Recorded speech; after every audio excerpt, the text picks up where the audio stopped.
Wants to speak an opportunity to speak. So please come to the mic. When you come to the mic, please state your name. If there's any question about how to spell your name, like I always do, I spell my name out so they can get it on the record. But feel free to come up to the mic, state your name, and then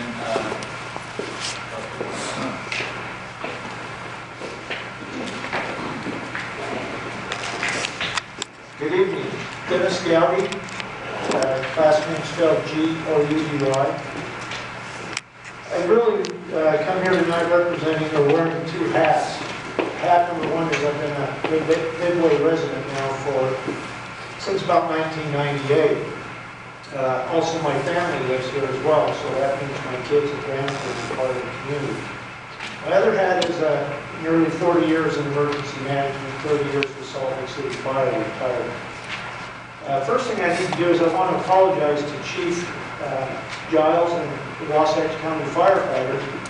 Several months ago I signed a petition that I didn't fully understand. I believe I was misled, and it's my fault that I didn't pursue the detail of the fine print on the petition prior to signing it. I thought I was signing a petition to hear the budget from Chief Giles and more information, when I in fact have since learned that it was a referendum. Big mistake. My apologies to the Wasatch County firefighters and Chief Giles. I apologize for that blatant mistake on my part. My hat as a citizen and a firefighter is I've had a chance to go through this, and I've also had the opportunity to work with some of the Wasatch County firefighters. But also, as I look back on my past, I responded on nearly well over 12,000 fire, EMS, hazmat calls, and several thousand of those in leadership positions, 2,000 to 3,000 calls as a chief officer. And one of the things that I learned very quickly is that times are changing. And what I notice up here is times are changing as well. When it comes to fire protection, one of the stupidest things that we as people make is we take that risk of it won't happen to us. I can tell you from experience, of those 12,000 calls that I went on, there wasn't one call where we had an abundance of resources.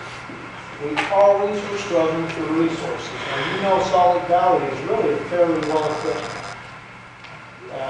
valley, one of the best in the nation. Wasatch County, Summit County, we've got some potential. Our citizenry is growing. Our type of structures are growing. The type of structures that we load in with, the fire loading in a structure today is 10 times that of what you experienced as young men. That forces requirements upon the firefighters today that they have to increase the proficiency, the speed in which they can respond, and then their capability. All of those are attached to the way that we prepare and support those. The bottom line is we're outgrowing this fire protection.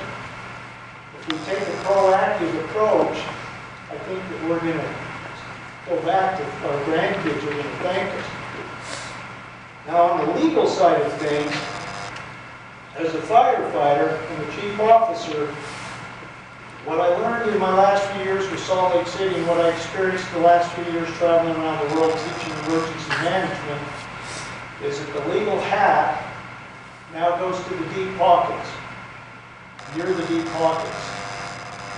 What I learned, I felt bad to learn this as a firefighter, that in the days of old, the firefighters could do no wrong.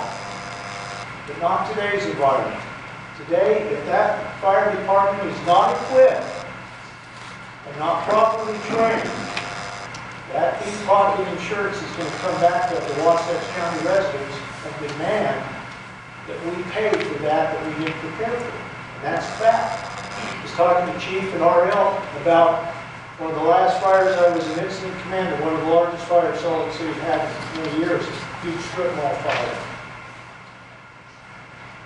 The fire started in the morning, regular business day, and before that fire was out, before the end of the day, about 2/3 of the way through the fire event, attorneys for those businesses were already calling the mayor's office and the city council demanding to know what my strategy was and what our plan was for that event. Bottom line is, they weren't going after me as a battalion chief and incident commander. They were going after the city. In that situation, we were prepared.